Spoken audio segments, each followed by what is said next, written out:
Good evening. My name is Major Thomas Bell, and I would like to thank you for allowing me to deliver my informative speech, which I have titled The Inequality of American Minorities. For the last 20 years, I have watched and discussed as our great government has allowed the powers that be to disenfranchise minorities, even longer than the last 20 years.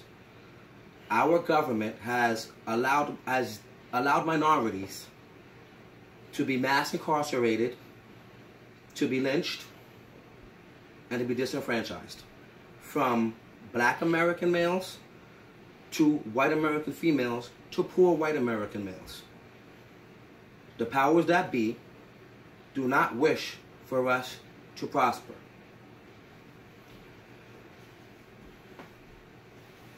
The more things change, the more they stay the same, because this is the way that the powers that be want them to be. I would like to start by saying for the 400 years, Africans that were transported from Africa to America have fought and struggled to try to survive in the daily struggle as Americans, with constant hurdles placed in their wake. As an African American male, I've seen this firsthand, and this is what my informative speech is about.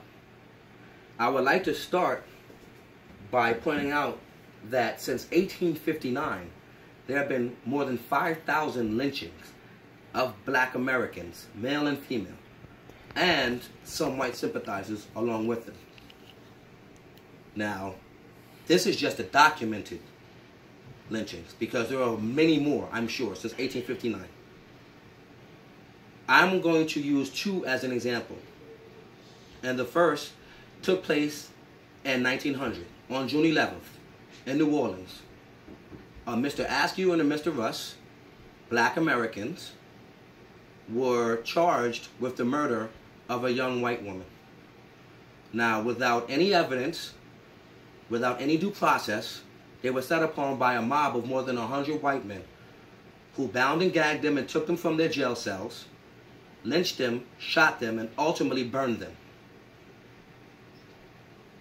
The DA in this case had exonerated both men, but the mob didn't want to hear anything about this. This is just one of many lynchings that took place in America over the course of the last 400 years.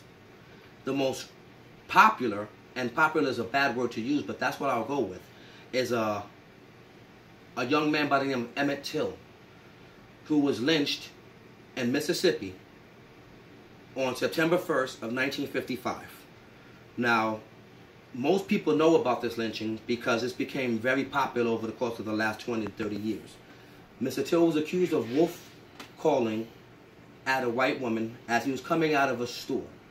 Now, the store, it happened to be the store owner's wife, and the store owner and his half-brother kidnapped Mr. Till, who was a Chicago native, from his relative's house, and that was the last time that Mr. Till was seen alive.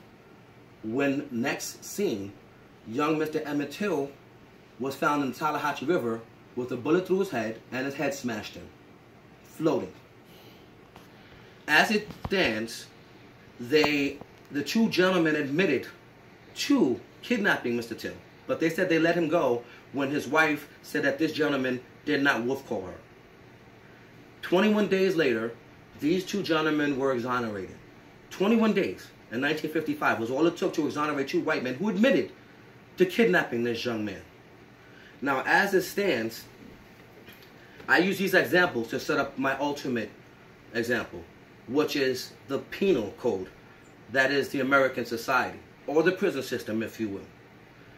So what happens now is, instead of lynching or drawing and quartering men, what they're doing is handing down large prison sentences, which causes felony disenfranchisement, which essentially means that these men, when they come out of jail after doing their bids, if they make it out of jail, are usually not allowed to vote and are treated like second-class citizens because they are felons, for whatever reason.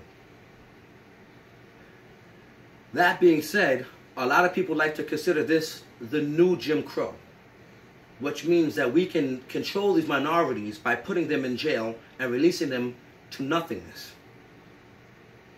which is a shame in and of itself. Now, as it stands, people, especially politicians, like to say that the felony disenfranchisement is a collateral consequence of criminal conviction. Essentially, you did the crime and you don't have the right frame of mind to be able to have a political voice.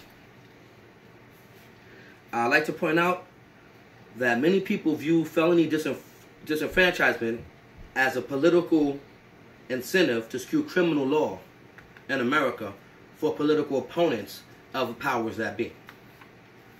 In addition to that, in 2008, there were over 5.3 million disenfranchised individuals in America. 5 million humans, 5 million Americans who served their time and did their bits could no longer vote at that point. And over 1.2 million of them were located in the state of Florida. And it begged me to think maybe that's why Jeb Bush was governor for so long. In addition to that, there have long been arrangements that people commit felonies. There have long been arguments that people commit felonies, have broken a social contact, and are given the right to participate in civil society. So in essence, you've done a crime and paid just due society, yet you still have shown poor judgment. So you are not allowed to vote or do most other things that free men can do. Which, in and of itself, doesn't make sense, because these same gentlemen are made to pay taxes when they go to work. So as a disenfranchised felon, I can come out of jail and pay taxes, but I can't vote or decide who my next president should be. Doesn't make much sense, does it? In conclusion, because I can go on for another half an hour about the disenfranchising of felons, most of whom are minorities. I don't have the exact number, but I believe it's over 85% are minorities who are disenfranchised. But again, 5 million individuals in 2008 alone. That's 10 years ago. What are the numbers now? In conclusion, I'd just like to say that the truth is the people who run the system are profiting off of the disenfranchising, the incarceration of these minorities. Again, black men, white women, who are poor and can't afford the lifestyle that most Americans live. But I would like to quote Martin Luther King in conclusion. We say darkness cannot cure darkness, I beg your pardon. Only light can cure darkness. And likewise, hate cannot cure hate, only love. My only hope is that at some point in time, these men who have filled themselves with this hatred can learn to love and can understand the plight of a black man, of a poor white man, of a woman in America. I would like to thank you for your time and welcome any comments that you have. Professor Ali, thank you very much. You all have a good evening. Take care and God bless.